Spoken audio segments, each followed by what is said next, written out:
Udah, dimulai kan? Assalamualaikum warahmatullahi wabarakatuh. Bismillahirrahmanirrahim. Ila hadratin Nabil Mustafa Sayyidina Maulana Muhammadin wa ala alihi wa ashabihi wa dhurriyatihi ya Sayyidana ya Rasulullah. As'aluka syafa'ati yawmal akbar yawmal anfa'u man wala banun illa mustaqim. Asyhadu an la ilaha illallah wa anna Muhammadan abduhu wa rasuluh. Wa ila syajalutina sayyid wa jalutina al-mahalli wa Syekh Hasan bin Ahmad bin Muhammad bin Salim al-Kaf. Al-Fatihah. A'udzu billahi minasyaitonir rajim. Bismillahirrahmanirrahim. Alhamdulillahi rabbil alamin arrahmanir rahim maliki yaumiddin iyyaka na'budu wa iyyaka nasta'in. Ihdinas siratal mustaqim siratal ladzina an'amta 'alaihim ghairil maghdubi 'alaihim waladdallin. Bismillahirrahmanirrahim. Alhamdulillahi rabbil alamin. Assalatu wassalamu ala sayyidil mursalin sayyidina Maulana Muhammadin wa ala alihi wa sahbihi ajma'in. Inna ahsanal hadits kitabullah wa khairul hadi hadi Muhammadin Rasulillah. Syarrul umuri muhdatsatuha wa kullu muhdatsatin bid'ah wa kullu bid'atin dhalalah. Kullu dhalalatin finnar. Qala Allah Ta'ala fil Qur'an Karim wa asdaqul qailin. A'udzu billahi minasyaitonir rajim. Ya ayyuhalladzina amanu anfiqu mimma razaqnakum min qabli an ya'tiya yawmun la bay'un fihi wala khullatu wala syafa'ah wal kafiruna humudz zalimun. Bismillahirrahmanirrahim. Ya ayyuhalladzina amanu. Surah Al-Baqarah ayat 254.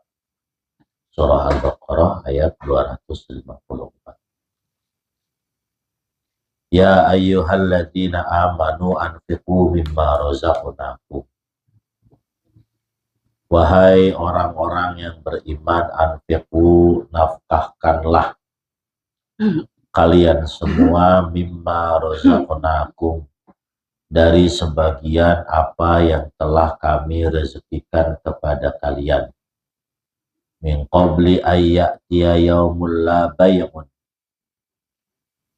sebelum datang hari tidak ada bay', tidak ada jual beli, tidak ada tawar menawar, fidaun, tidak ada tebusan, fihi, di dalam hari, wala khullatun, dan tidak ada sahabat, tidak ada kekerabatan, sodaqotun, kekerabatan, tantunfi'u, yang memberikan manfaat, wala syafa'atun, dan tidak ada syafaat, permintaan pertolongan, bi ghairi idnihi, tanpa izin Allah, wa huwa yaumul qiyamati, hari itu adalah hari kiamat.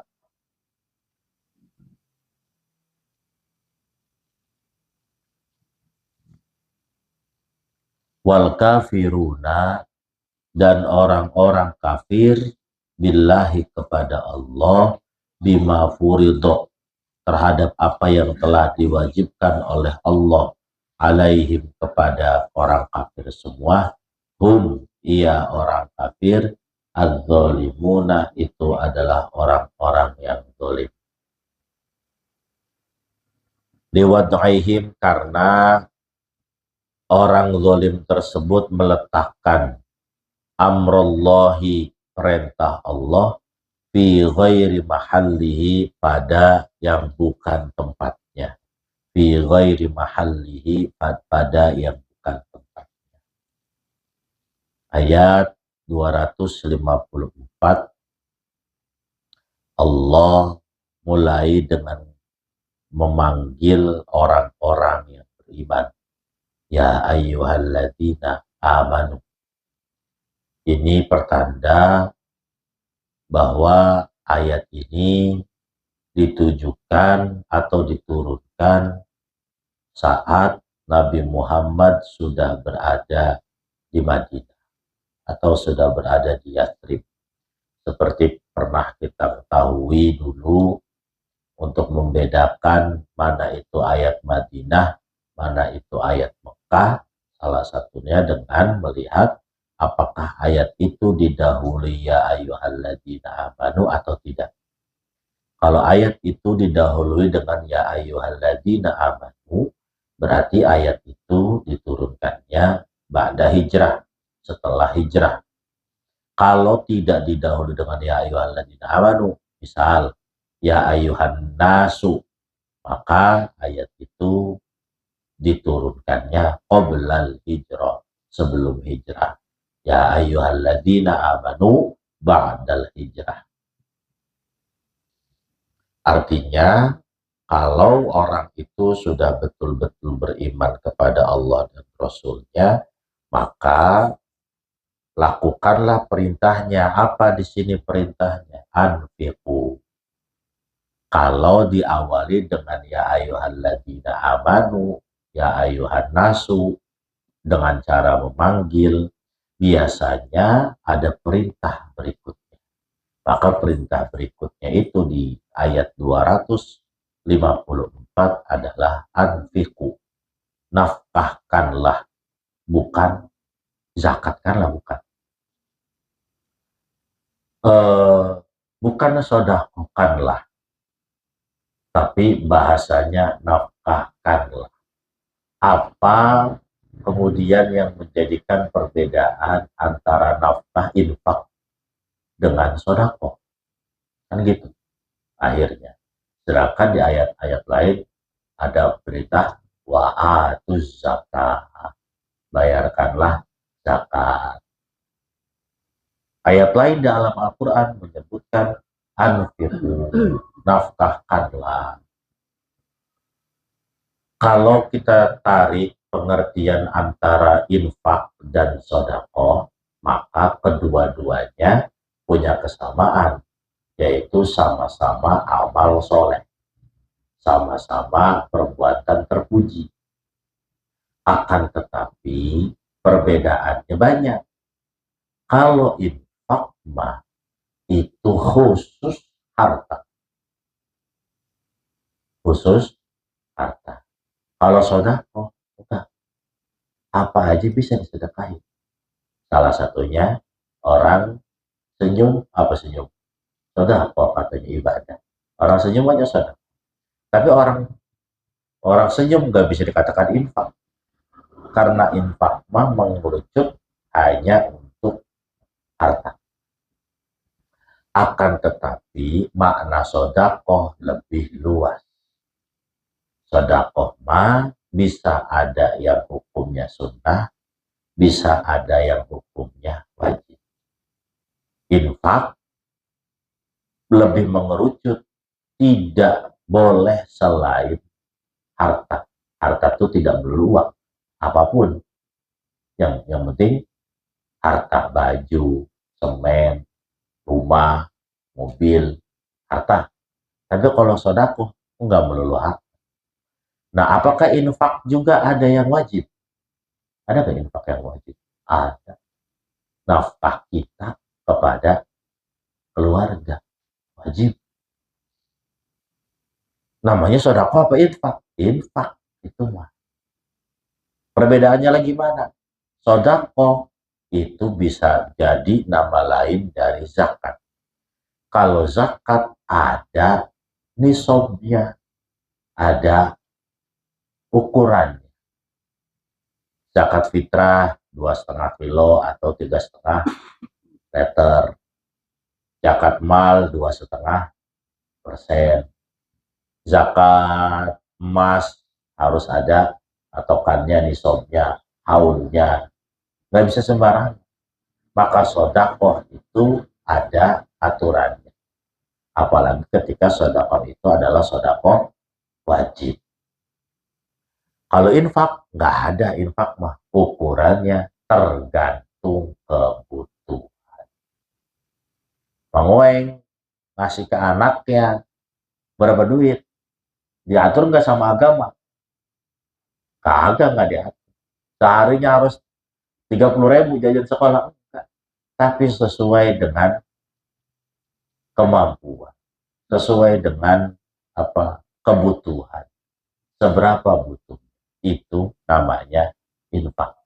Maka infak mah dalam Al-Quran tidak ditentukan berapa kadarnya. Tapi ditentukan nggak siapa aja yang menerima infak? Ditentukan kalau itu. Ada walil walidai untuk kedua orang tua. Wal akrobin kerabat. Orang-orang terdekat. Anak, istri, tetangga, infak. Tapi bisa namanya sodako nggak? Bisa, tetap namanya sodako. Tapi tidak bisa dikatakan zakat. Karena kalau zakat mah ada takarannya. Tuh. Zakat mal ada takarannya? Ada. Zakat fitrah ada takarannya? Ada. Zakat Jumatan ada zakat Jumatan? Nggak ada. Nah, dia kalau Jumatan namanya infak. Makanya Wan Umar kalau ngumumin ada infak dari hamba Allah atas nama ini. Namanya infak gitu. Karena terserah orang mau ngasih 2.000, si gopek, mau ngasih 1.000, yang udah lecek, nggak ada larangannya. Itu yang membedakan antara infak dan sodako atau antara infak dan zakat. Nanti turunan dari sodako itu adalah zakat. Apakah infak bagian dari sodako? Ya, secara pahala infak adalah termasuk sodakotun jariyatun. Bisa jadi sodakoh yang jariyah, yang pahalanya bakal terus-terusan mengalir.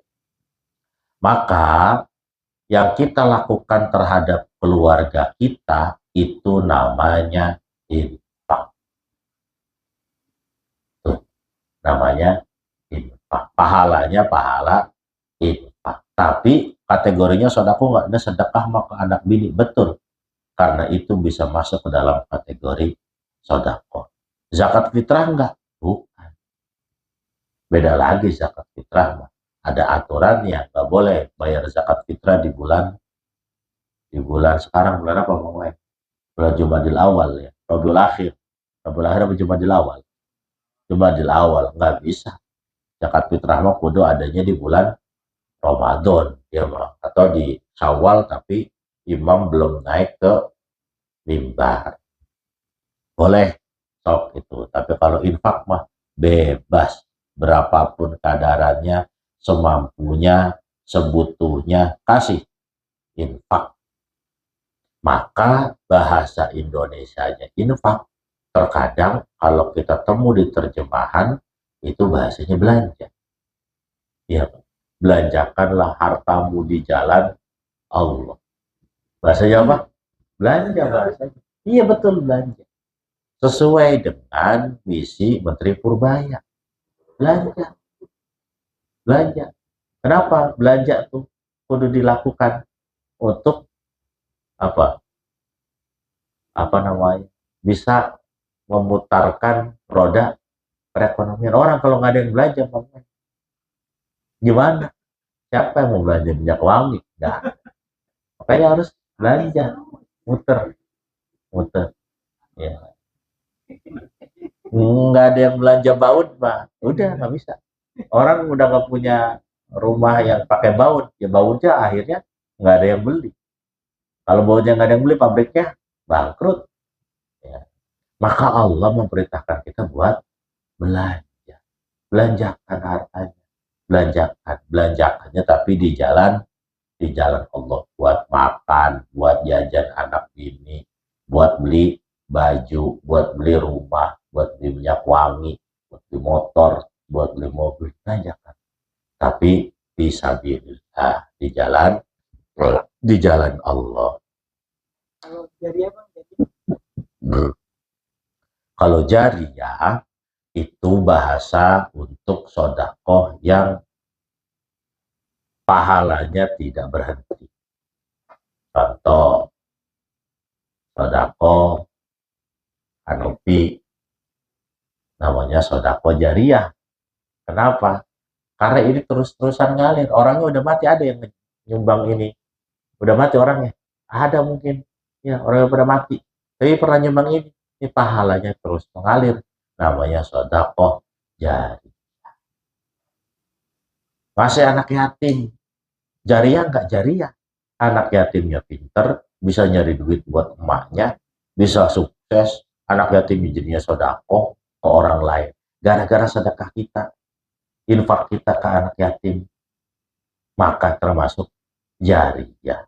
Itulah yang termaktub dalam hadis sodakotin jariyatin aw ilmin yuntafa'u bihi. Nah itu. Idza mata ibnu Adam in qata'a amaluhu illa min talatin. Itu biasanya kalau orang mati tahlilan ceramahnya itu sodakotin jariyah. Jadi yang pahalanya mengalir. Maka ada orang yang kaku dalam sedekah jariyah di Ustaz Tony ini. Ada orang yang mau lah, gue mau nggak mau nyumbang makanan. Maunya apa nyumbangnya? Nyumbang semen aja. Kalau semen mah ada tuh di sini nih buat jadi keramik, buat tempat ngaji anak-anak, buat sholat jamaah. Udah itu mah pasti jariyah. Ila yaumil qiyamah, selama itunya masih ada, pahalanya bakal ngalir. Itu sedekah jariyah dalam perspektif sempit.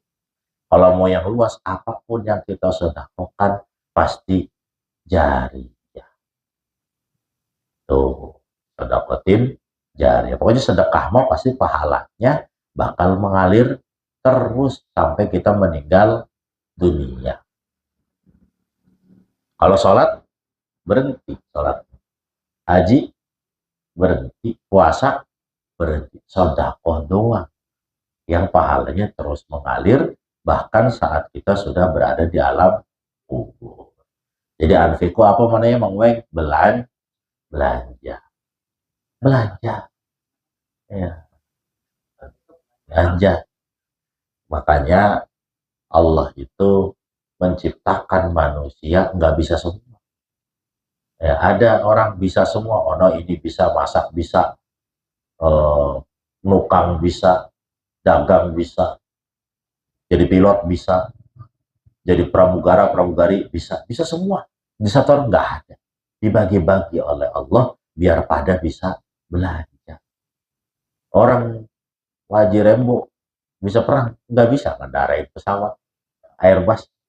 Kalau dia bisa semua, nggak bakal perlu sama naik pesawat, nantinya nggak bakal naik pesawat, nggak mau. Ya. Kalau Haji Rembo bisa berenang sampai Mekah, berenang dia sampai Mekah. Tapi kan perlu naik pesawat. Biar apa? Biar sirkulasi perekonomiannya berjalan dengan baik. Jadi Rasulullah itu dapat wahyu dari Allah berupa Al-Quran sebagai cara Rasulullah menjadi seorang pemimpin di sebuah negara yang harus punya kebijakan bukan hanya dalam urusan ibadah, tapi juga kebijakan dalam urusan ekonomi. Jadi kata Allah gampangannya, kalau punya duit jangan disimpan aja, ada yang dibelanjain. Udah belanja, beli kacang, beli pisang, beli air. Kalau kata Haji Remo, nih saya besok mau jarah ke sono. Iya, jalan sono, jarah, belanjain uangnya. Biar ketemu sama orang, kan sampai sore kita makan bakso. Kan bakso disuruh, ntar makan sarapannya nasi uduk. Biar berputar semuanya. Kalau orang ngedekem, main di rumah nggak pernah kemana-mana, belanja kagak, jajan kagak, apa kagak, udah susah itu. Karena salah satu cara sodakoh yang terbaik adalah dengan cara jajan, membeli makan atau membeli sesuatu kepada orang lain. Itu cara yang enak untuk ngasih sedekah. Yang penjualnya nggak sakit hati, yang belinya juga dapetin manfaat. Makanya di ayat-ayat lain itu anfikunya fisabilillah.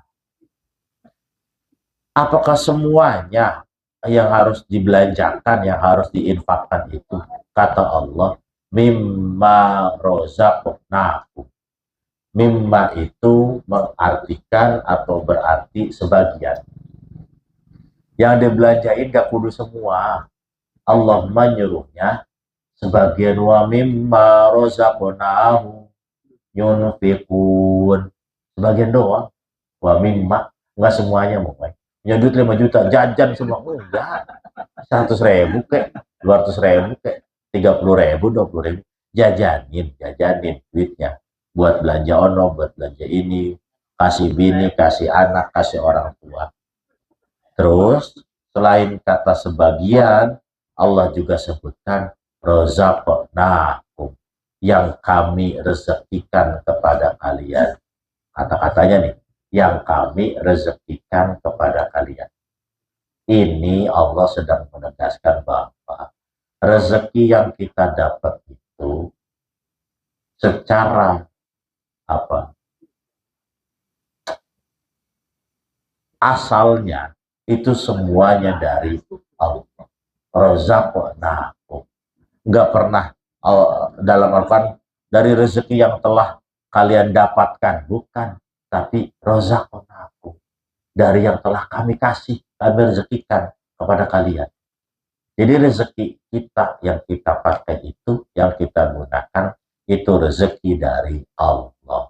Kenapa harus pakai kalimat itu? Supaya kita paham bahwa Allah kapan saja bisa menghilangkan rezekinya. Cabut rezekinya semuanya, udah berhenti, nggak dikasih rezeki lagi, bisa. Supaya orang sadar bahwa apa yang kita dapat itu bukan karena jeripayah kita semata, tapi ada campur tangan Allah Subhanahu wa Ta'ala. Maka Allah katakannya rozaqna. Nah, itu artinya kami. Kalau Allah menggunakan kata kami dalam Al-Quran itu berarti bukan Allah doang, ada campur tangannya. Maka campur tangan siapa ketika cari lagi? Kita juga ada campur tangan. Ada Bang Weng diem di hutan sono, tiba-tiba ada yang ngasih duit. Ada tiba-tiba di hutan ada yang ngasih duit. Paling cuman makan dari yang ada doang, daun apa itu kan. Itulah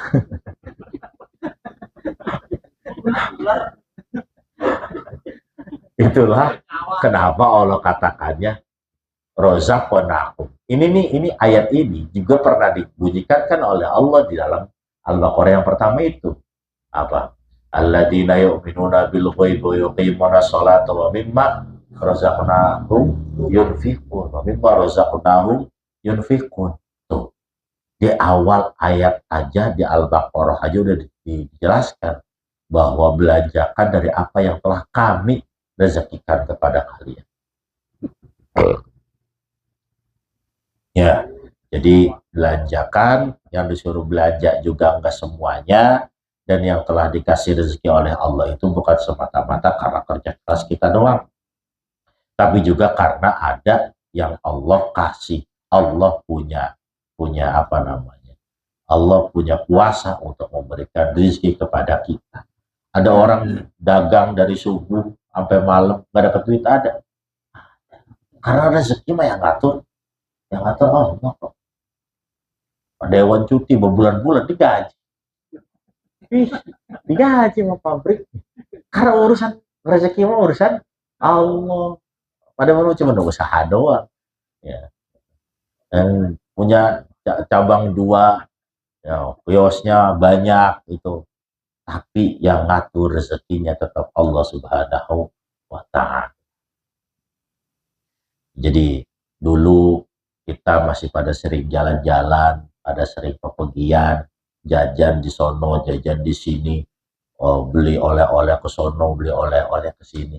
Itu tuh masih dalam koridor wa mimma razaqnahum yunfiqun.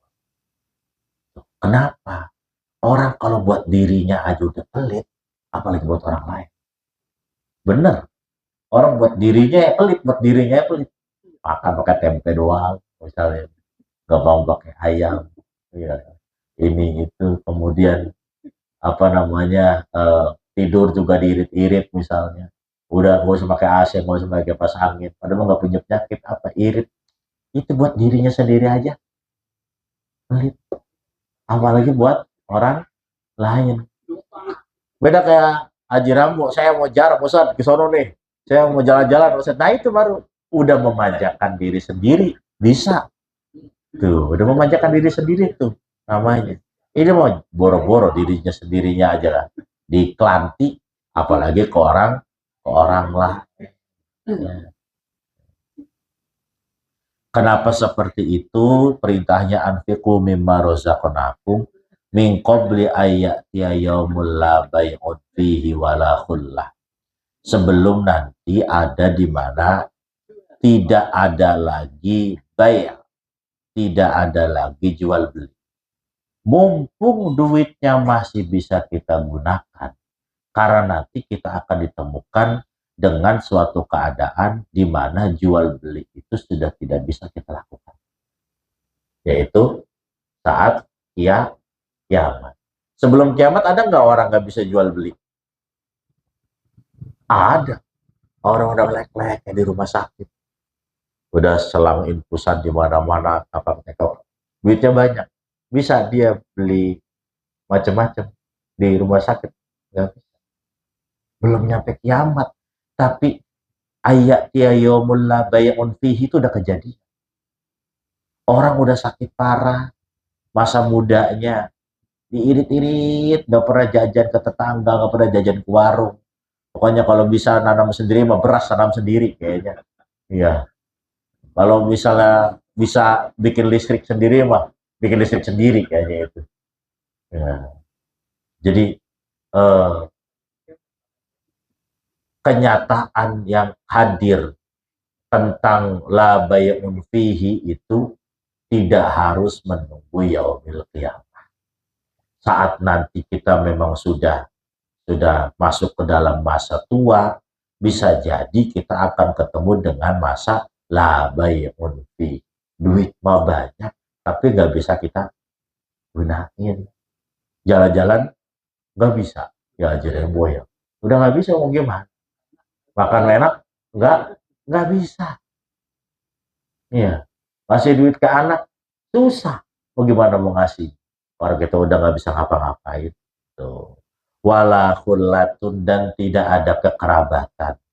Ntar tidak ada lagi orang yang bisa menjadikan kita sebagai temannya, sebagai sahib karibnya, orang-orang yang nantinya kita traktir itu udah nggak ada.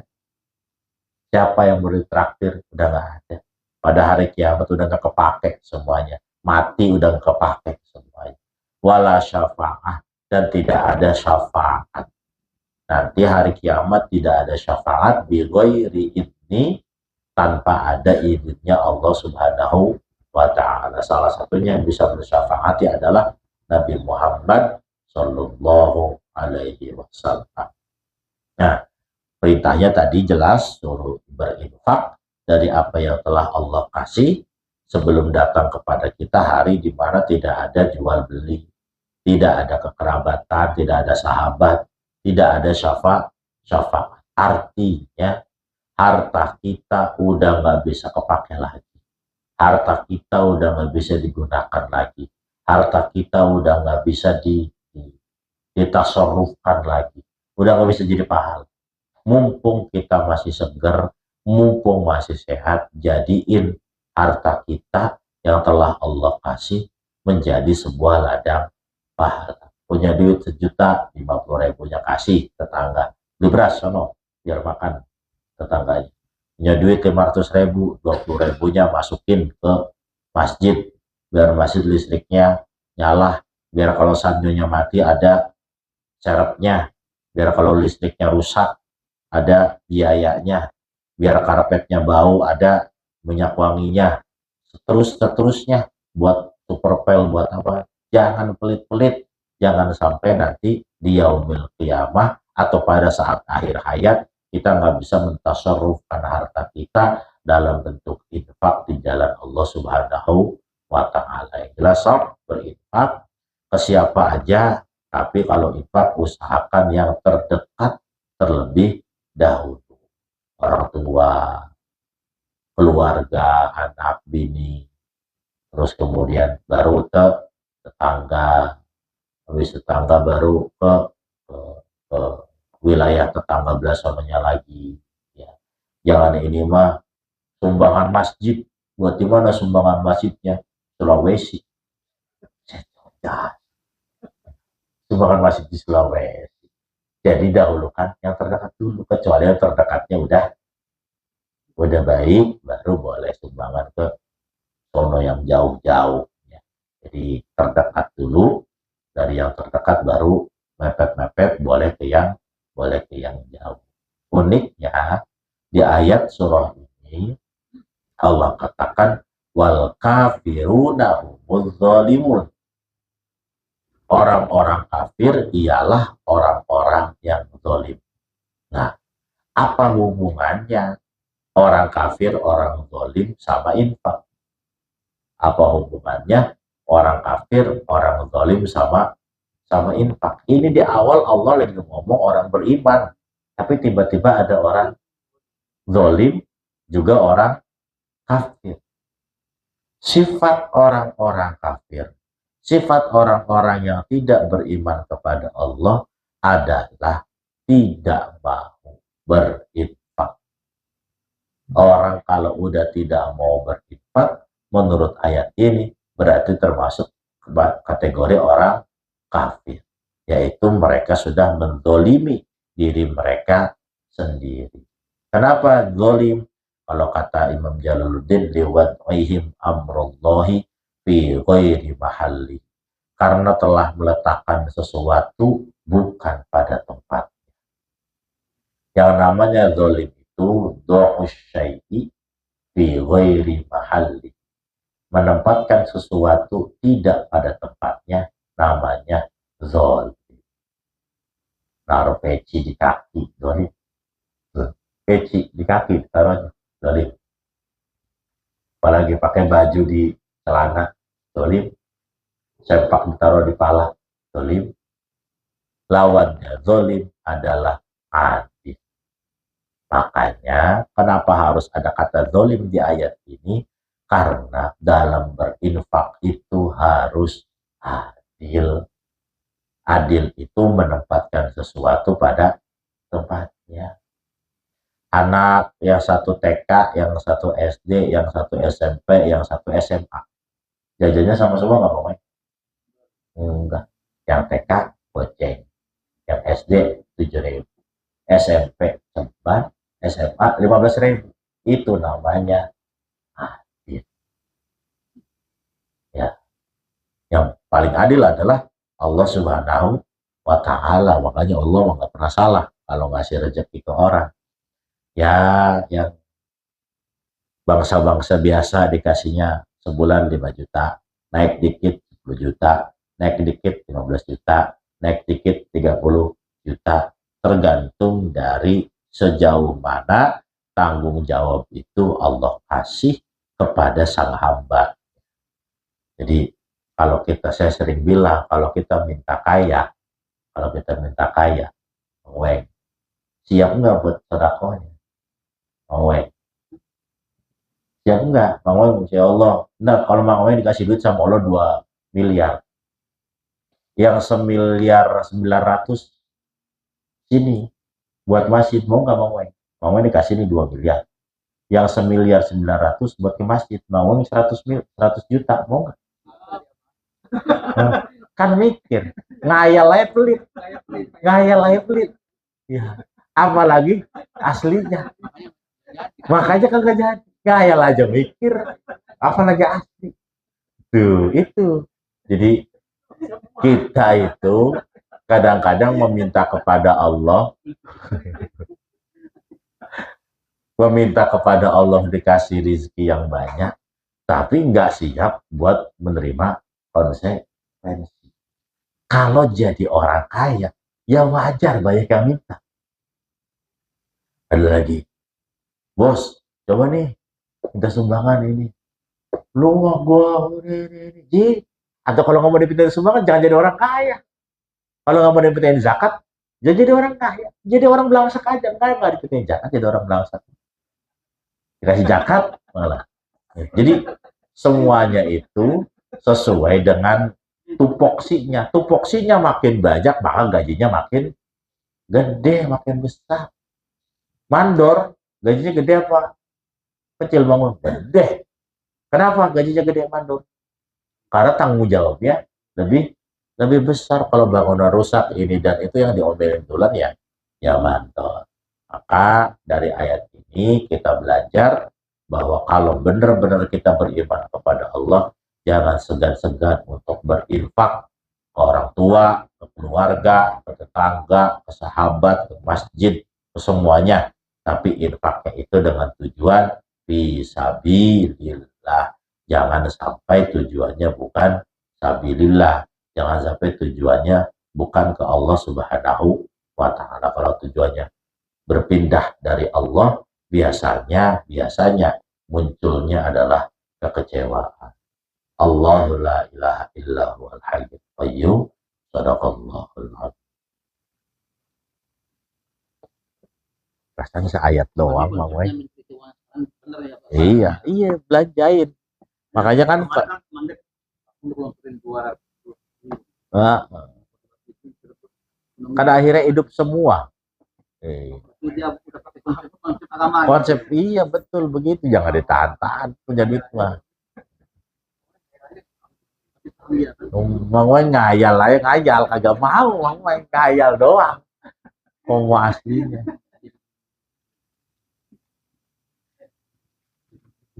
Qala al-mu'allif rahimahullah ta'ala wa nafa'ana naf'an bihi wa bi'ulumihi fid dharain.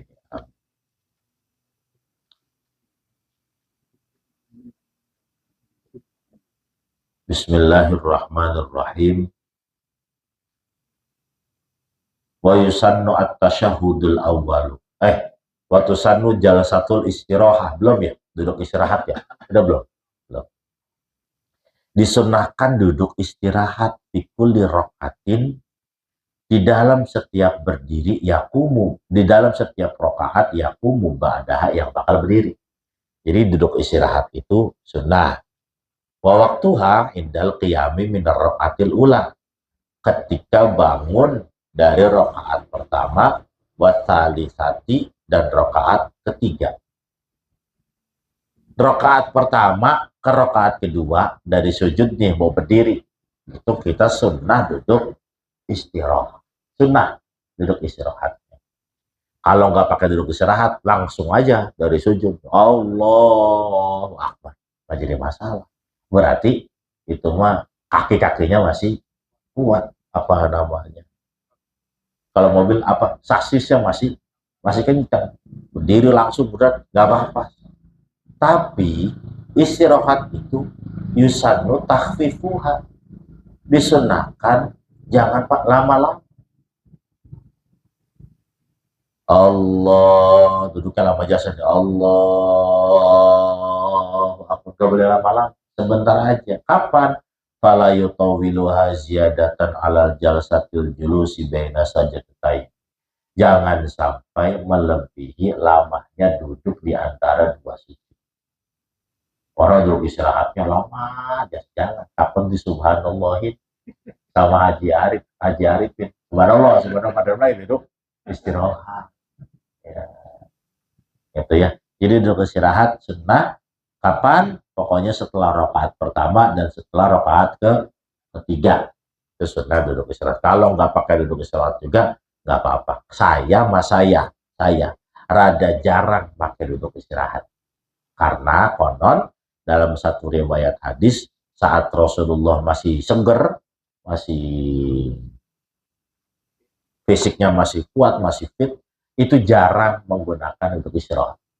Di akhir-akhir hayat Rasulullah baru Rasulullah menggunakan duduk istirahat. Karena saya masih segar, maka saya nggak pakai duduk istirahat. Khawatirnya apa kalau duduk istirahat? Takut disangka tahiyat. Tadi subhanallah. Subhanallah. Karena saya pernah melakukan diam sejenak aja di subhanallah. Contoh, fayu'adzibuhullahul adzabal akbar. Kalau saya doa dulu tuh, lebih baru inna ilaina iyabahum thumma inna alaina hisabahum. Allahumma asibni hisabah yasir. Itu ketika fayu'adzibuhullahul adzabal akbar di subhanallah, bukan di subhanallah, dikasih tahu ayat berikutnya. La ilaina iyabahum thumma inna alaina hisabahum. Ada yang ngasih tahu di belakang saya. Padahal saya tahu. Cuman saya lagi doa dulu. Tuh. Gitu, ya. Jadi kalau ada yang duduk istirahat, jangan disubhanallahin, kecuali duduk istirahatnya kelamaan. Dari tahiyat itu dia.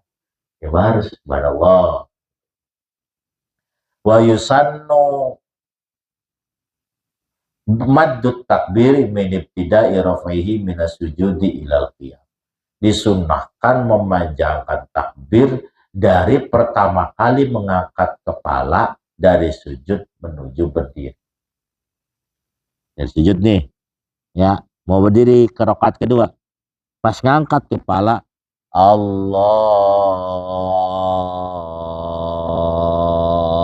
Akbar. Jadi apa namanya? Maddut takbir tuh takbirnya dipanjang Allahu Akbar. Kalau ini udah ngangkat, kepalanya udah ngangkat, Allahu Akbar. Jadi tidak baca takbirnya pas udah jejak. Berdiri ya. Allahu Akbar. Coba kalau makmumnya ngantuk, duduk tuh makmum. Disangkanya tahiyat. Habis takbirnya pendek sih. Ya, jadi bedakan mana takbir kita berdiri ke berdiri, mana takbir kita ke duduk. Kalau takbirnya ke duduk, pendekin baru. Habis dari sujud, Allahu Akbar. Pendek. Tapi kalau ke berdiri, Allahu Akbar. Coba di Madinah, Hajiah, di Mekah. Dari sujud ke berdiri, panjang-panjangin takbirnya. Supaya ngantuk tahu bahwa itu tuh takbir dari sujud ke berdiri. Ya. Udah jadi imam, takbiran irit jasa, Allahu Akbar. Udah berdiri lagi diceklak, kita dipur sama imam itu mah. Ya, emang udah balet dolin kita masih baru berdiri. Gitu. Jadi dari ngangkat berdiri. Berikutnya, wa yusannu tasyahudul awwal. Disunahkan tasyahud awal. Ini udah pernah saya jelaskan sebenarnya, tapi pembahasannya baru muncul sekarang. Tasyahud awal itu sunnah. Saya sering bilang, Pak Haji Rambo lagi buru-buru. Sholat Isya. Nggak pakai tasyahud awal, nggak pakai tahiyat awal. Langsung ke rakaat ketiga, boleh? Boleh. Sholat maghrib, nggak pakai tahiyat awal, langsung ke rakaat ketiga, boleh nggak? Boleh. Karena tasyahud awal itu hukumnya sunnah, nggak wajib, bukan bagian dari rukun. Jadi kalau kita buru-buru, di perang misalnya, lagi perang, udah nggak usah pakai tasyahud awal, langsung aja berdiri gitu untuk ke rakaat ketiga. Wa yusannu fihim ma qad taqaddama fit tasyahudil akhir illa salata 'alal fa fiha khilaf wa ikhtirul qawlu bi sunnatiha li sihhatil hadis. Nah, dalam apa yang dibaca ketika tasyahud awal sama seperti tasyahud akhir, sama seperti tahiyat akhir, kecuali baca sholawat. Ada sebagian ulama yang mengatakan kalau tahiyat awal mah nggak perlu baca sholawat. At-tahiyatu lillah. Assalamualaikum warahmatullahi wabarakatuh. Assalamualaikum warahmatullahi wabarakatuh. Asyhadu an la ilaha illallah. Asyhadu anna Muhammadar Rasulullah. Udah. Ada yang mengatakan baca sholawat di tasyahud awal nggak perlu. Tapi Syekh Hasan memilih yang tetap membaca sholawat sekalipun di tasyahud. Wali adami wujudi takwili law ata biha fayaqulu Allahumma sholli ala sayyidina Muhammad wa ali. Kalau di tasyahud awal baca sholawatnya nggak usah habis sampai kama sholaita wa barik ala kama barok tafil alamin, nggak usah. Itu mah cukup sampai Allahumma sholli ala sayyidina Muhammad doang, atau Allahumma sholli ala sayyidina Muhammad wa ahli Muhammad. Selesai. Udah, langsung ke rakaat ketiga. Jangan lama-lama ya. Kalau tasyahud awal mah beda sama tasyahud akhir. Wa illa tawarruku fayaftarishu. Kalau tidak duduk tawarruk, maka duduk iftirash fihi pada tasyahud awal. Wala yad'u ba'dahu. Dan tidak ada doa setelahnya. Kalau tasyahud awal jangan baca Allahumma inni a'udzubika. Apa tuh? Lupa kalau lagi begini. A'udzubika min. Bukan, kalau itu apa, kalau habis tahid fil alamin innaka hamid wallahu fi a'udzubika min adzabi jahannam min adzabil qabr fitatil mahya wal mamat wa min fitnatil masih. Dan enggak perlu pakai doa itu kalau tasyahud awal. Udah cukup wa ala ali Muhammad, udah berdiri. Duduknya pakai apa duduk? Tawaruk apa iftirus? Duduknya duduk pajak apa duduk miring? Ya, duduknya mah terserah, namanya juga duduk sunnah. Namanya juga tasyahud awal. Mau duduk kakinya medal miring, pantatnya masuk ke pantatnya, ngedudukin kaki iftiros, boleh. Duduk tawaruk seperti tahiyat akhir, silakan, nggak apa-apa. Itu mah urusan sunnah. Urusan sunnah mah duduknya juga pilihan lagi. Orang diduduk tahiyat akhir aja boleh. Boleh duduk iftiros, boleh duduk tawaruk, boleh duduk sila. Kalau nggak malu mah, ya duduk sila. Li'annahu mabniyun ala tahfif, karena duduk tasyahud awal itu dibangun untuk meringankan, tidak boleh lama-lama. Jangan duduk tahiyat awal lamanya sama seperti duduk tahiyat akhir. Harus dibedakan bahwa itu bukan akhir, itu masih half time, ya, belum full time. Tadi full time baru dilama-lamain, nggak apa-apa. Kalau udah half time aja gak usah dilama-lamain. Karena khawatir pas berdiri laginya kram. Ya, rakaat ketiganya kram, nggak bisa berdiri, bahaya. Sholatnya belum selesai. Kalau udah di rakaat akhir, kaki kram kan bisa belonjor. Udahan sholatnya. Masa kita habis rakaat, habis duduk tasyahud awal, mau berdiri kram belonjor dulu, nggak bisa. Itu mah, ya. Yang berikutnya, al-i'timadu biyadaihi alal ardi indal qiyami min sujudin au tasyahudin au istirahatin.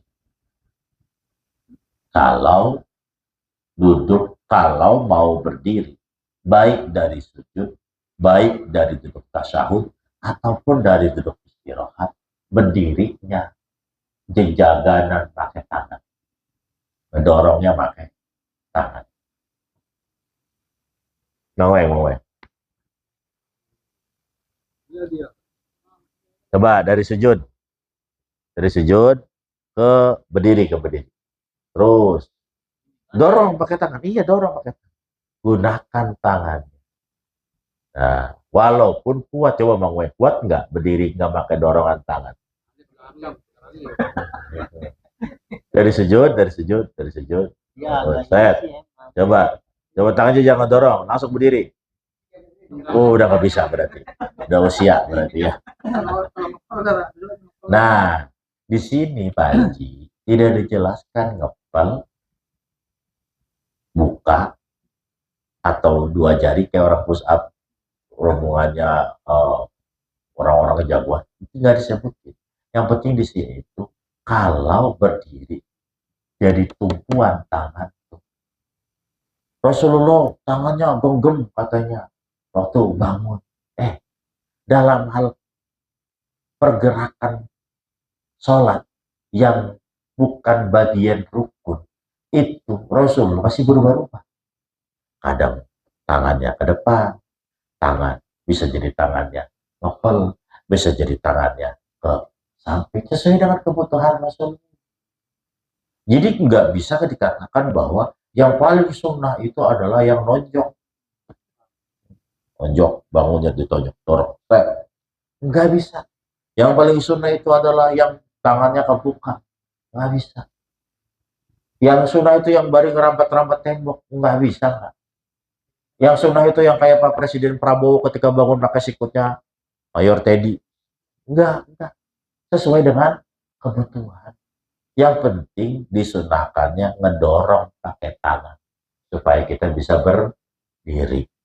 Sunnah itu ya. Bagaimana caranya? Silakan seperti apa. Mau kalau kata Pak Haji tadi, mau nonjok ke depan, mau nonjok ke samping, mau begini kek, mau satu jari kek. Ya. Yang penting didorong ke atas. Itu ya, yang penting dorong ke atas supaya ketika berdiri itu betul-betul dalam keadaan kuat. Jangan jangan berdirinya nggak pakai tangan, takutnya nggak berdiri. Ya, yang takutnya kagak berdiri. Ntar ya, bisa kecengkang ke belakang. Iya, karena sholatnya dalam keadaan duduk. Ya. At-tasbihu minar rojuli wa tasbihu minal mar'ati. Berikutnya adalah tasbih bagi laki-laki, tasbih kekeprok bagi perempuan, idana bahu syaikun. Ketika terjadi pada mereka sesuatu. Jadi kalau laki-laki disunahkan tasbih, subhanallah. Kalau perempuan disunahkannya keprok. Ada aturannya keproknya gini. Bukan begini. Itu aturannya diteprokin. Kalau ada yang salah, kita disunahkan baca tasbih, subhanallah, subhanallah. Apalagi kalau salahnya itu terkait rukun. Harusnya dia udah berhenti nih sholatnya, udah rakaat ke-4, udah habis, ditambahin 5, itu mah subhanallah, hampir wajib subhanallahnya itu. Kenapa hampir wajib? Karena kaitannya sama rukun. Kalau tuh orang nambah berdiri lagi 1 rakaat lagi, kita ngikutin, dia 5 rakaat, kita 5 rakaat, ngikutin kita. Wah, jadinya batal semuanya, nggak bisa. Kan dia imam, harus kita ikutin. Betul, imam harus diikutin selama bener. Kalau imamnya udah salah, keluar, kita turun. Nih mobil mau ke Pak Waji, ternyata di simpang 3 kecamatan Sepatan, mobilnya lurus, kita ikutin gitu lurus, wan mau. Jangan dong kita mau ke Pak Waji, berhenti di sana. Kita namanya khuruj, keluar. Udah apa namanya, mufarokoh, udah jangan ikutan berjamaah, karena tujuan imam dengan tujuan makmum sudah berbeda, tidak lagi searah, tidak lagi satu tujuan, pisah udah di situ. Ya, niat saya keluar dari salat, udah sendiri salam, udah tahu imam 7 rakaat, diikutin sama PA-nya, namanya sama imamnya.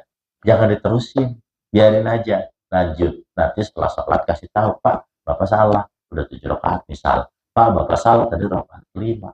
Maka imam harus mengulangi sholat kita. Makmum yang tadi nggak ikut, udah nih kita nih, udah kita apa namanya, duduk salam sendirian, udahan sendirian, kita nggak harus ngulangin. Tapi imam yang tadi lebih, dia karena sudah 5 rakaat, dia harus ngulangin karena nggak ada sholat 5 rakaat.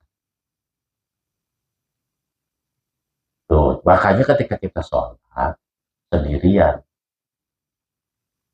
Tony sholat sendirian, samping Bang yang lagi wiridan. Tony kayak sholat nih, 5 rakaat. Tony, tadi sholat 5 rakaat. Terus Pak Tony jawabannya, ya emang iya tambang web batal udah. Batal sholatnya kudu diulang gitu. Kenapa? Karena Pak Tony-nya aja ragu-ragu, kecuali kagak, Bang Weng 5 kali yang salah, saya mau 4 rakaat sah. Tapi kata Bang, kita lihat CCTV-nya, lihat CCTV. Iya. Toh hitung 1, 2, 3, 4, toh 5, batal sholatnya. Ya. Itu ya. Sama ketika misalnya udah Umar udah rakaat ke-5 berdiri, Wan Umar rakaat ke-5 berdiri, Bang Weng kasih tau, Wan Umar lebih rakaatnya, udah langsung duduk, karena udah baca tahiyat. Jangan ditambahin ruku, ditambahin sujud, ditambahin duduk di antara dua sujud lagi, nggak usah. Umar berdiri lagi buat rakaat ke-5, saya tahu Umar udah 4, udah jangan berdiri lagi, udah langsung duduk aja, duduk baca tahiyat, sujud sahwi salah. Jadi sujud sahwi itu juga bisa dilakukan ketika kita melakukan kesalahan dalam bilangan sholat. Tapi nggak dilanjutin maksudnya. Kalau dilanjutin sama Umar tadi, rakaat kelima, padahal udah ada yang ngasih tahu. Ya udah, itu mah nggak boleh sujud sahwi juga batal. Maka begini, ketika ragu-ragu, kalau nggak ada yang ngasih tahu lagi sholat sendiri biasanya mah saya mah kejadian saya ini mah kalau sholat sendirinya asar atau zuhur itu kadang-kadang suka ragu-ragu ini tiga apa empat, ini tiga apa empat karena kita sendiri. Maka kita tentunya kita baru 3 rakaat.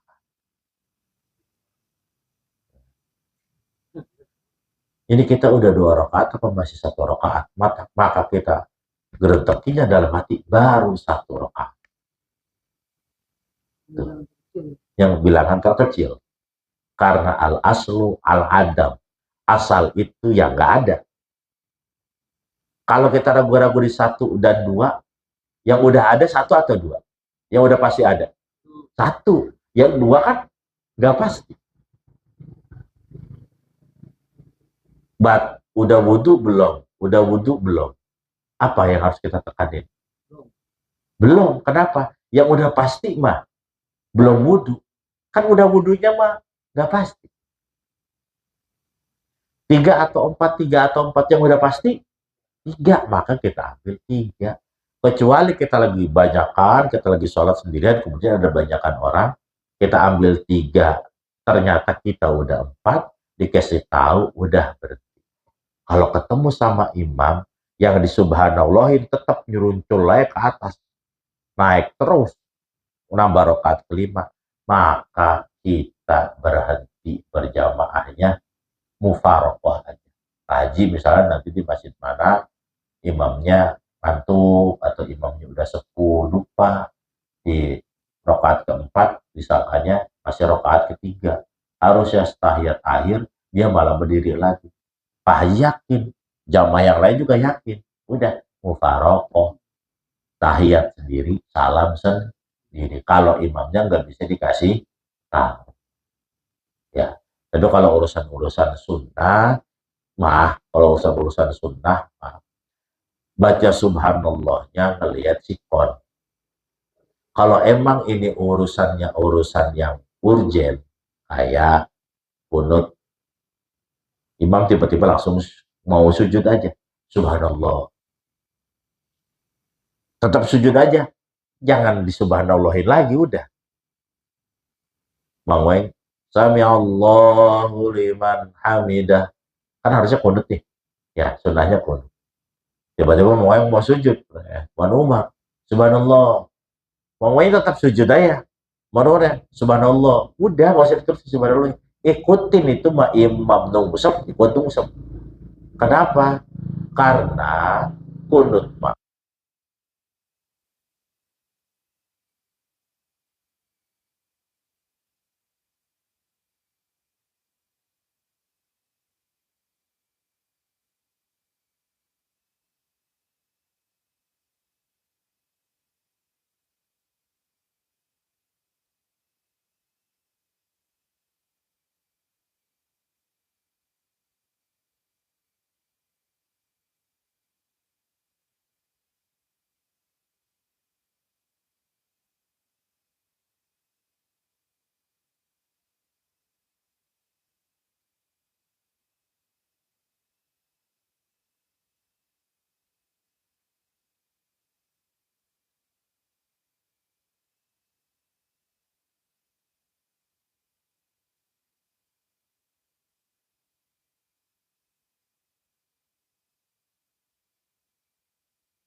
برحمتك يا أرحم الراحمين. ربنا آتنا في الدنيا حسنة وفي الآخرة حسنة وقنا عذاب النار.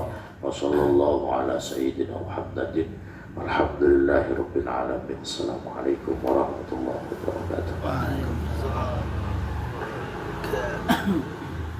Nah, mau nanya nih, lihat-lihat di TikTok gitu ya, ada yang kajian-kajian. Nah, itu di pertengahan Al-Fatihah